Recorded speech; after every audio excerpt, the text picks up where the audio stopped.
বিশ্বের সবচেয়ে জনবহুল শহরের তালিকায় দ্বিতীয় স্থানে উঠে এলো ঢাকার নাম। বৃদ্ধি পেতে পেতে ঢাকা এখন ৩.৫ কোটিরও বেশি জনসংখ্যার এক মেগা সিটি।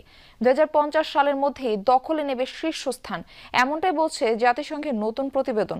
তালিকায় সবচেয়ে জনবহুল শহরের তকমা অর্জন করেছে ইন্দোনেশিয়ার রাজধানী জাকার্তা। শুধু তাই নয়, শীর্ষ ১০ মেগাসিটির ৯টির অবস্থানই এশিয়ায়।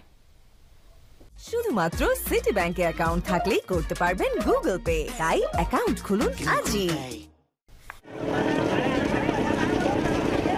জাদুর শহর ঢাকা, উন্নত জীবন আর কাজের সন্ধান, এই দুই আশায় ভর করে প্রতিনিয়তই শহরটিতে পাড়ি জমাচ্ছে দেশের প্রত্যন্ত অঞ্চলের লাখো মানুষ।